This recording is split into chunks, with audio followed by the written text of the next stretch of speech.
guys, welcome back to What's on My Mind Season 2, Episode 2. So today we are going to be talking about musicians and artists and actors not getting enough appreciation, especially in Singapore. So why did I pick this topic for today is because I've been feeling that musicians in Singapore and artists and local artists, we're not getting appreciated enough. And I feel that people should know what we do actually to make music, to produce it, and to release it legally.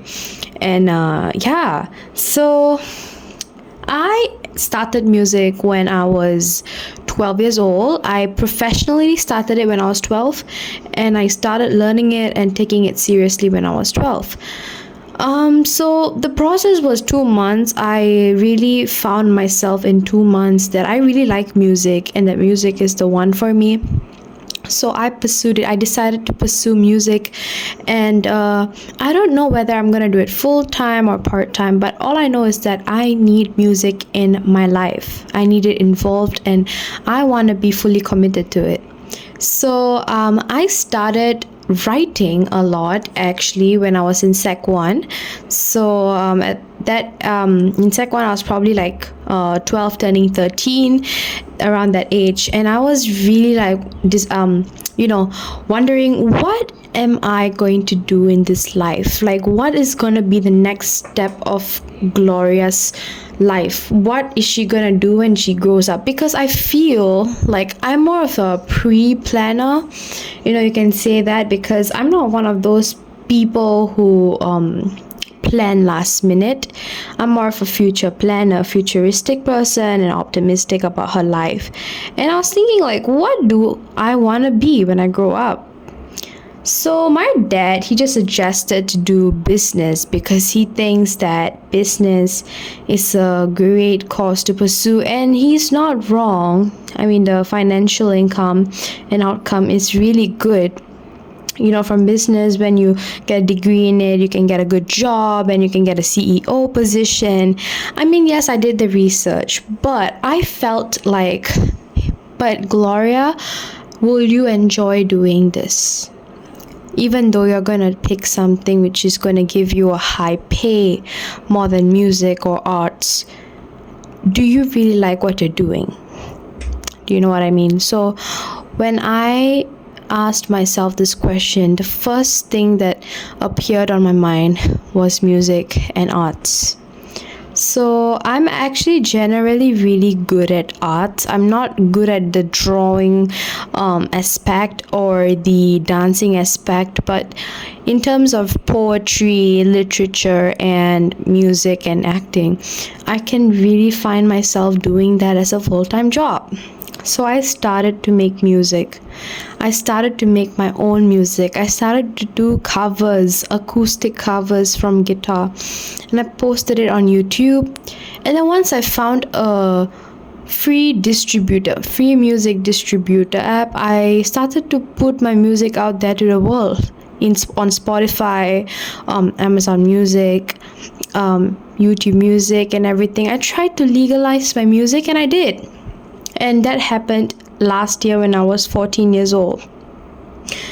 And when I did that, I was very new to the professionalism world. I was very new to how people handle things, how local artists handle things professionally, because I was thinking, how am I in Google and why is my name there? So everything was new to me, actually. Everything was new. The process was new. I was like, wow, Gloria, you have a name right now. Your picture is all everywhere when people search your name on Google. Whoa.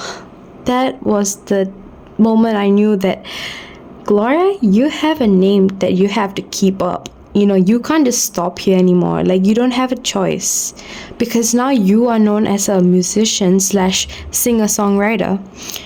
And at that moment I was like, girlie, you have to decide something. And so I was thinking, like, I should maybe just do more songs, continue what I was doing, and then figure it out when I'm maybe 16. So I did, And this year I went for a couple of open houses in Polytechnic, and I went to LaSalle, I went to Singapore Poly, I went to Temasek Poly, I've been to NAFA, which is thing Nanyang Arts School or something. Nanyang Arts, Fine of Arts School or something. So I went there and I was like, why can't I find myself? Why can't I find a school that I really want to be in? Because when I went to Singapore Poly, not gonna lie, I really liked the environment, I liked the vibe. And I stepped inside the school, I was like, oh my god, if I go to this school, I'm gonna be so good at this. But I was thinking, does it have the course that I want? I mean, yes, Singapore Poly has more music courses than Temasek Poly. So I was comparing both polys. By the way, no offense to these two polys. Please don't take it to offense. This is just my way of making a decision. I will compare the two schools and I'll see which one offers more courses, So I saw, and yes, SP had I think sound and music course. So that one is more about music production, and then the stage production, and then songwriting and everything like that, and how to compose music. But I felt like, what is going to be your career after that, Gloria? Is that going to be your career? Because if that's going to be your career, you're not going to earn proper living. And especially in Singapore, because I feel like if you do a music related course in Singapore, it's not going to be worth it because you're not going to get enough pay, especially being an Indian, right? So I was wondering, what's next? What is next? So I told my friends that I want to make a difference, that I want to do something about this, that local artists in Singapore, they're not getting recognized enough, and that is unfair. So I went to my friends and I told them, I'm gonna do something about this when I grow older. I'm gonna do something, like anything, to make artists get recognized. That is my job here in this world, and I want to do it. And so to start it off, I wrote Tamil songs. So I did Tamil songs, my own original Tamil songs I did. And although the views are not gonna be high to you guys, it was high for me because it's a Tamil song for one, and my subscribers are only 124. And my views went up by hundreds per hour, and it was amazing, in that sense. And I felt so satisfied with my music and people congratulating me and giving me luck for the future. Amazing. I just felt like, Gloria, you have accomplished something, and I felt that relief, and that feeling is really good, when you hear that kind of feedback from people, especially in comments.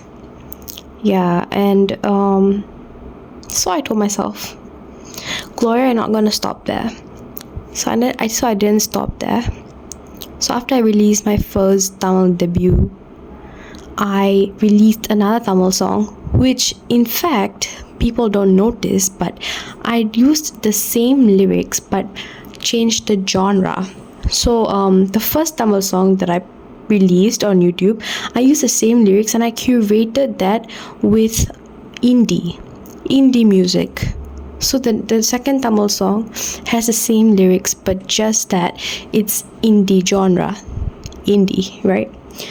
So people also liked that, and I was thinking, like, Gloria, why can't you make this a normal thing for you? Why can't you just do Tamil songs? Like, since people like your Tamil songs and you have more Tamil followers and fans. Because I checked the geography and everything, and all my fans, most of them are Tamil.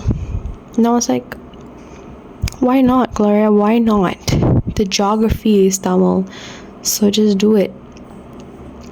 So here I am talking to you guys in this podcast, and I feel really, really happy that I get to do this. And I just want to say that musicians in Singapore need to get recognized, because see the amount of things a 15-year-old is doing right now, the amount of things she's doing to make her mother tongue known to this world, to make artists get recognized, to make artists get the recognition they deserve.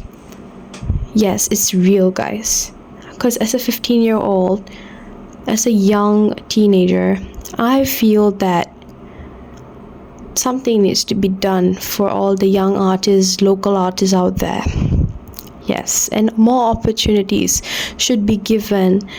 Like for example, we can give competitions, we can do giveaways, we can do different things, open house, open coffee house, whatever, kids friendly, teens friendly, So yeah, we are supposed to get the recognition we deserve, okay? And I feel that as a young artist myself, it's really important to get the recognition, because we believe that with our music, people can relate, especially with my music. The lyrics that have been sung by me, I'm the one who wrote every single one of those lines, all my heart, all my soul. And I feel my friends, the people who listen, they all tell me they can relate to the music, because it is true. Making relatable music for fans and listeners out there, the audience, making relatable music for them is the best satisfaction an artist can get, because they know they are letting others know that they are not alone. They have us.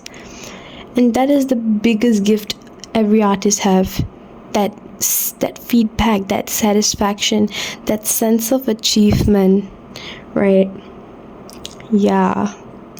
So I hope you guys enjoyed this episode, and I will see you guys for episode 3. Okay, see you guys. Bye bye. I love you, and I'll be releasing more of these episodes soon. Okay, bye bye.